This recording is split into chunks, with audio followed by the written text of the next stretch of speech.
Assalamualaikum warahmatullahi wabarakatuh. Hamdan wa syukran lillah wa salatu wassalamu ala rasulillah wa ala alihi wa ashabihi wa mawala wa la hawla wa la quwwata illa billah. Amma ba'd. Hadratul muhtaramat, ibu-ibu majelis taklim Nurul Huda yang dirahmati Allah Subhanahu wa taala. Berhubung pada malam hari ini kami masih ada pengajian rutinitas setiap sebulan sekali di Majelis Wakil Cabang Nahdlatul Ulama Kecamatan Batu Ampar, yang bertepatan malam ini bertempat di Batu Merah. Maka mungkin pengajian pada malam hari ini tidak panjang lebar, ya. Tapi untuk tidak mengurangi istiqomah, beberapa minggu yang lalu setelah kita atau sebelum kita off, sebelum kita libur ngajinya, kita masih membahas tentang apa? Tentang nafsu, ya, tentang nafsu. Sekali lagi saya sampaikan dan saya tanyakan kepada ibu-ibu, barangkali lupa. Dalam tubuh kita ada berapa nafsu? Ada 7 nafsu. Yang pertama kemarin nafsu apa? Nafsu apa? Nafsul amaro. Yang kedua nafsul lawama. Yang ketiga nafsul mulhimah. Dan yang keempat nafsu radiyah. Dicatat tidak? Apa catatannya lupa? Lupa bawa buku. Oh, lupa bawa buku. Ya, dicatat. Ibu-ibu ini harus mencatat. Kalau nggak mencatat itu saya yakin dan saya pastikan mesti lupa. Apalagi kok berminggu-minggu, ya kan? Makanya sering saya sampaikan kepada ibu-ibu, disuruh membawa pena, disuruh membawa buku itu supaya bisa menambah daya pengingat kita, ya. Biar tidak bagikan garmin laut. Laut itu sudah rasanya asin, dikasih garam. Mubadir tidak? Mubadir. Kita ngaji terus, ya, ngaji terus, diterangkan sama gurunya, dikasih pelajaran ini macam-macam, ya. Tapi mubadir saja, lewat gitu aja pelajarannya. Karena apa? Karena lupa. Maka untuk menambah pengingat, untuk menambah daya ingat, hendaknya membawa buku dan membawa pena. Ketika ditanya oleh gurunya, ya, ibu-ibu bisa menjawab, syukur-syukur bisa dihafalin. Sekali lagi saya tanya, nafsu di dalam diri manusia ada berapa? Ada 7. Yang pertama nafsul amaro. Yang kedua nafsul lawama. Yang ketiga nafsul mulhimah. Dan yang keempat nafsul radiyah. Kelima, keenam, ketujuh nanti, ya. Karena pembahasannya baru sampai nafsul radiyah. Ibu-ibu yang dirahmati Allah Subhanahu wa taala, nafsu radiyah itu terdiri dari berbagai macam sikap ataupun tingkah laku atau kelakuan, ya. Di dalam diri kita ada namanya nafsu radiyah. Itu kelakuannya atau kelakuannya macam-macam. Di antaranya kemarin apa? Sifatnya arido, ya, arido. Selalu mengajak manusia untuk ridho dalam hal apa saja. Diberikan musibah oleh Allah, ridho. Diberikan ujian oleh Allah, ridho. Diberikan cobaan oleh Allah, ridho. Itu nafsu radiyah. Namun lagi-lagi nafsu radiyah ini tenggelam karena apa? Karena ditimpa besarnya nafsul amaro. Nafsul amarah selalu menggejolak di dalam diri manusia. Yang sifat nafsul amarah kemarin itu apa?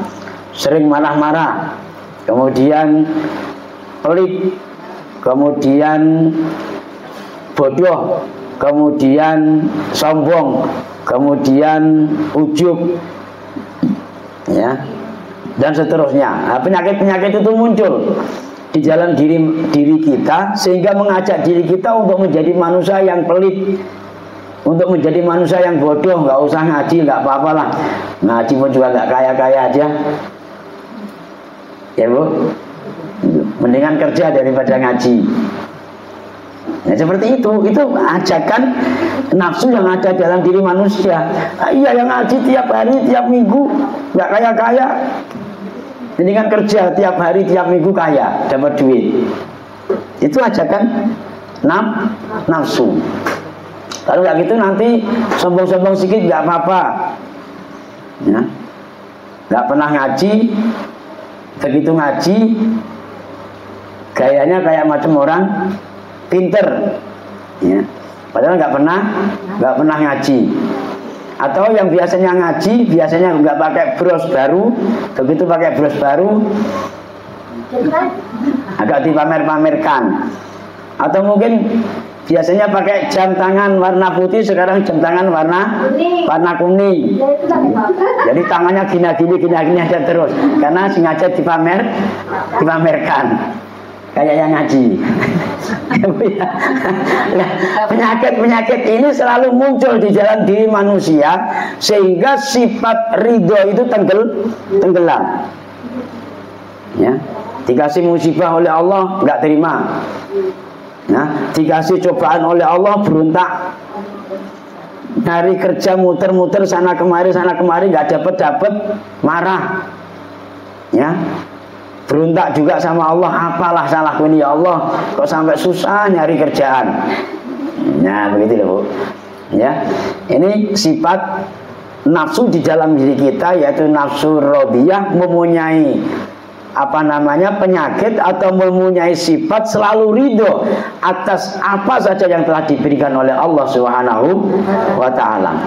Kemudian ibu-ibu yang dirahmati Allah Subhanahu wa taala, sifat nafsu radiyah yang kedua. Kemarin baru pertama, betul ya? Ya. Baru pertama kan? Yang kedua adalah al-wara. Apa? Al-wara itu kalau ditulis Latin itu A L W A R O koma di atas. Al-wara. Ya kan? Karena itu kalau Arabnya huruf ain. Huruf ain itu kalau dilatinkan itu menjadi koma di atas. Ya. Kalau ditulis A L W A R O K jadinya al-waraq. Nanti artinya beda. Makanya ini saya jelaskan. Nafsu radiyah yang kedua sifatnya adalah al-waraq. Apa, Bu? Al-wara. Apa artinya al-wara? Al-wara adalah selalu menjaga, ya, selalu menjaga dirinya.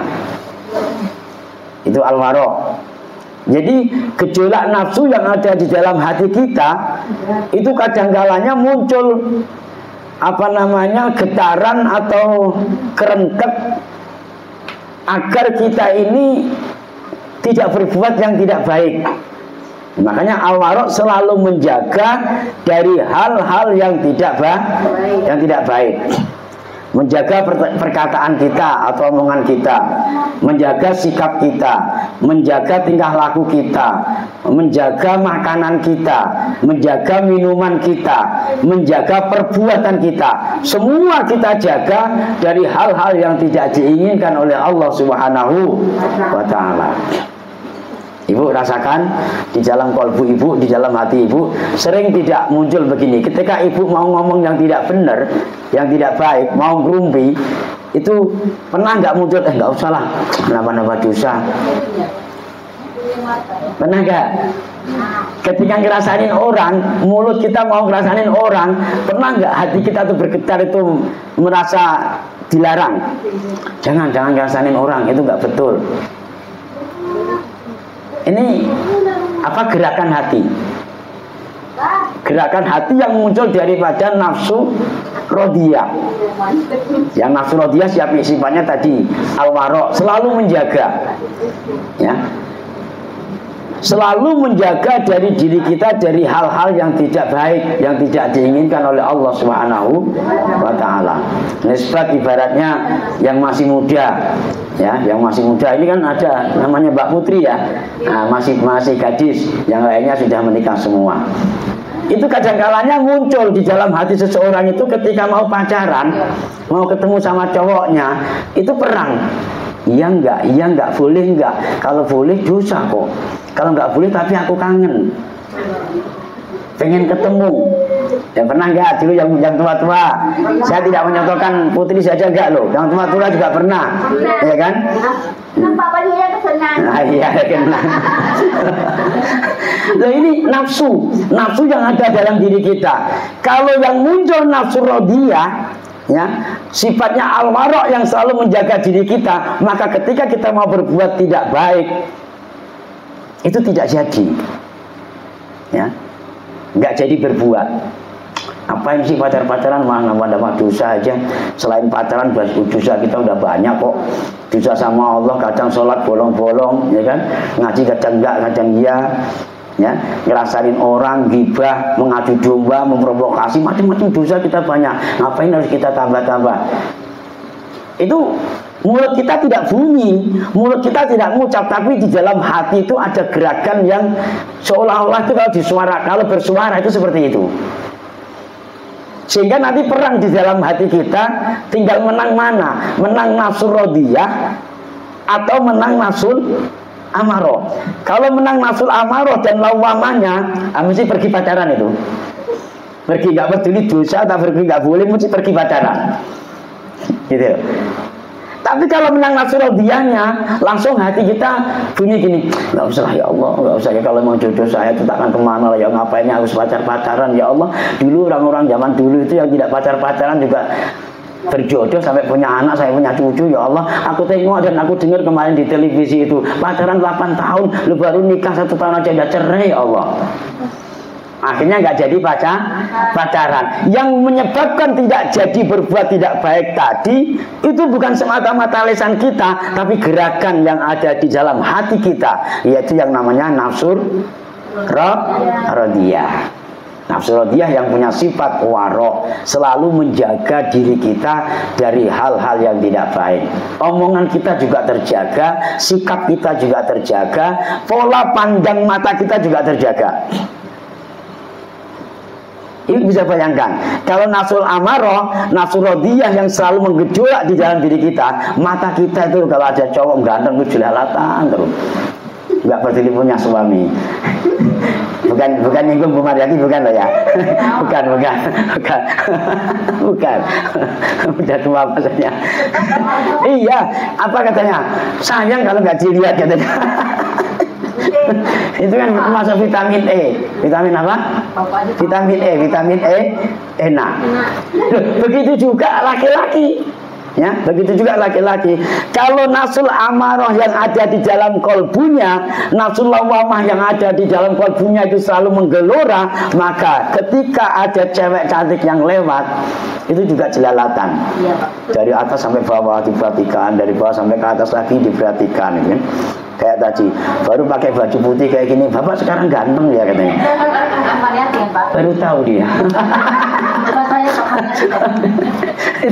Itu karena apa? Karena nafsu amarahnya menggejolak.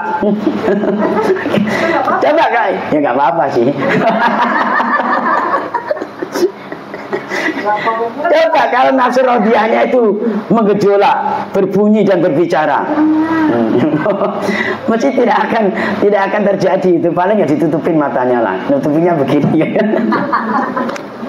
Separuh kelihatan, separuh tidak. Nah, ini ibu-ibu yang dirahmati Allah Subhanahu wa taala, lagi-lagi saya sampaikan bahwa kita yang orang tua-tua seperti ini sudah waktunya untuk belajar memanage hati kita, mengatur hati kita, memunculkan nafsu radiyah yang ada di dalam hati kita. Ketika ada sesuatu yang tidak baik, ketika kita melihat sesuatu yang tidak sedap dipandang oleh mata, ketika kita mau berbicara yang tidak betul, yang tidak benar, gerumpi, ghibah, ngerasain orang, mengadu domba dan lain sebagainya, atau jelek-jelekin orang, maka munculkan nafsu radiyah itu, lawan, perangi, jangan sampai terjadi, jangan sampai ngucap. Ya ngucap kalimat-kalimat yang baik, kayak ibu itu baik orangnya, ya. Pak Ustadz itu bagus orangnya, apalagi kalau pakai baju putih, nampak auranya, ya. Daripada ya kalau ini kan maknanya kan jauh sudah. Kalau kita kalimat itu maknanya jauh. Ya, betul gak Bu? Ya, memang sengaja aku singgung biar tersinggung. Kalau tersinggung itu berarti ada penyakit. Ada penyakitnya, diobatin supaya penyakit itu sembuh, ya. Menjaga hati kita, menjaga diri kita, sikap kita, perilaku kita, omongan kita, makanan kita, minuman kita jaga dari hal-hal yang tidak diinginkan oleh Allah Subhanahu wa ta'ala. Setuju apa setuju? Bisa apa enggak kita jalankan? Insya Allah. Demikian yang bisa kita sampaikan. Terima kasih atas segala perhatiannya. Mohon maaf atas segala kekhilafannya. Kita akhiri dengan ucapan ihdinas siratal mustaqim. Wassalamualaikum warahmatullahi wabarakatuh.